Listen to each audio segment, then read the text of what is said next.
किसी बड़े शहर का रेलवे स्टेशन हमेशा ही भीड़ भाड़ और हलचल से भरा रहता था। सुबह से लेकर रात तक लोग अपनी मंजिल की ओर भागते रहते। वहीं स्टेशन के एक कोने में बैठा एक गरीब लड़का रोजाना भीख मांगकर अपना पेट भरता। उसका नाम अर्जुन था। अर्जुन के कपड़े फटे और धुले धोए हुए थे। उसके बाल बिखरे हुए और चेहरा धूल मिट्टी से सना हुआ था, लेकिन उसके आंखों में हमेशा एक हल्की उम्मीद चमकती रहती थी। अर्जुन रोजाना सुबह सुबह स्टेशन पर आता। वह ट्रेन के सामने खड़ा होता और लोगों से हाथ फैलाकर भीख मांगता। कई लोग उसे नजरअंदाज कर देते, कुछ हंसते हुए टाल जाते और कुछ लोग थोड़े बहुत पैसे देकर आगे बढ़ जाते। लेकिन अर्जुन कभी निराश नहीं होता। वह जानता था कि कोई ना कोई तो उसे जरूर मदद करेगा। एक दिन जैसे ही वह भीख मांग रहा था, उसकी नजर एक लंबे और सूट बूट पहने व्यक्ति पर पड़ी। वह आदमी बहुत ही प्रभावशाली और गंभीर दिख रहा था। अर्जुन ने सोचा, शायद यह व्यक्ति अमीर है, इसे मैं प्रभावित कर सकता हूं। वह उसके पास गया और धीरे से बोला, साहब, कृपया कुछ मदद कर दीजिए, मैं भूखा हूं। लंबे आदमी ने अर्जुन को ध्यान से देखा। उसने मुस्कुराते हुए पूछा, तुम हमेशा मांगते रहते हो, कभी किसी को कुछ देते भी हो? अर्जुन थोड़ी देर चुप रहा और फिर ईमानदारी से बोला, साहब, मैं तो भिखारी हूं, मेरे पास देने के लिए कुछ भी नहीं है। लंबे व्यक्ति ने गंभीर होकर कहा, अगर तुम किसी को कुछ नहीं दे सकते तो मांगने का तुम्हें कोई हक नहीं। दुनिया में सफलता का नियम यही है कि जो देता है वही पाता है। जीवन में लेन देन का यही मूल सिद्धांत है। अर्जुन ने उस आदमी की बात सुनी और अपने मन में सोचा, शायद यही कारण है कि मुझे भीख में अधिक पैसे नहीं मिलते। मुझे किसी को लौटाने की शक्ति नहीं है, लेकिन मैं भिखारी हूं, मैं क्या कर सकता हूं? वह लंबे समय तक उसी विचार में खोया रहा। 2 दिन ऐसे ही गुजर गए। वह हर समय सोचता कि भिखारी होते हुए वह दूसरों को क्या दे सकता है। लेकिन एक दिन जब वह स्टेशन पर बैठा था, उसकी नजर पास पड़ोस के फूलों पर पड़ी जो छोटे पौधों पर खिल रहे थे। वह अचानक मुस्कुराया और सोचने लगा, क्यों ना मैं भीख देने वाले को कुछ फूल दे दूं? कम से कम उन्हें खुशी तो मिलेगी। अर्जुन ने तुरंत कुछ फूल तोड़ लिए। अगले दिन जब वह ट्रेन में भीख मांगने गया तो उसने तय किया कि जो भी उसे भीख देगा उसे बदले में वह फूल देगा। जैसे ही कोई व्यक्ति उसे पैसे देता, वह उसकी हाथ में एक सुंदर सा फूल दे देता। लोग पहले थोड़े हैरान हुए, लेकिन जब उन्होंने महसूस किया कि ये फूल सच्चे और खूबसूरत हैं तो उन्हें यह बहुत अच्छा लगा। उन्होंने अर्जुन को अधिक देने लगे।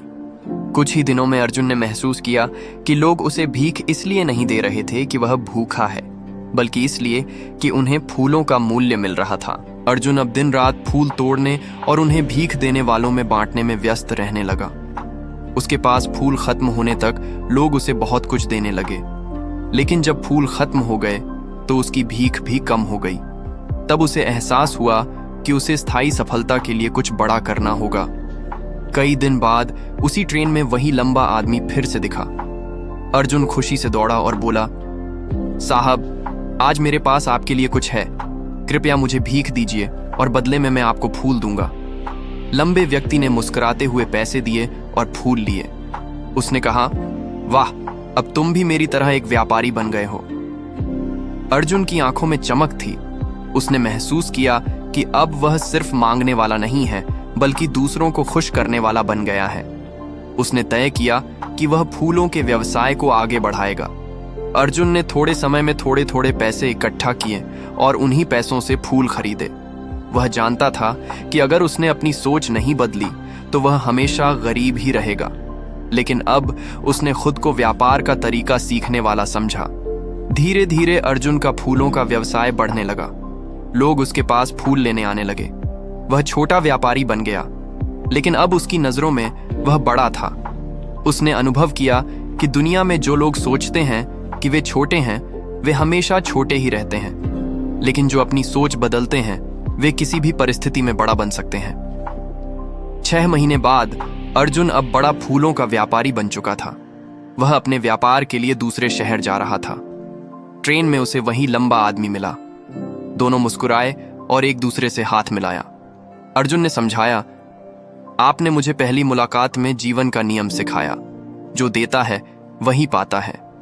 मैंने आपकी सलाह अपनाई और अब मैं सफल व्यापारी बन चुका हूं। लंबे व्यक्ति ने कहा, सच में जो सोच को बड़ा बनाता है वही जीवन में बड़ा बनता है। तुम्हारी कहानी यही दिखाती है। अर्जुन अब भिखारी नहीं रहा। उसने जाना कि सफलता हमारी सोच में छुपी होती है। अगर हम खुद को छोटा समझते रहेंगे तो हमेशा छोटे रहेंगे। बड़ा बनने के लिए अपने मन और सोच को बदलना होगा। अर्जुन की कहानी पूरे शहर में प्रेरणा बन गई। लोग उसे देखकर समझ गए कि परिस्थितियां चाहे जैसी भी हों, अगर सोच और मेहनत सही हो तो कोई भी व्यक्ति अमीर और सफल बन सकता है। कहानी की सीख: 1. देने और लेने का नियम, जो देता है वही पाता है। 2. सोच बदलो, जीवन बदलो। आत्मसम्मान और बड़ी सोच सफलता की चाबी है। 3. छोटे कदम, बड़ा बदलाव। छोटे प्रयास भी बड़े परिणाम ला सकते हैं।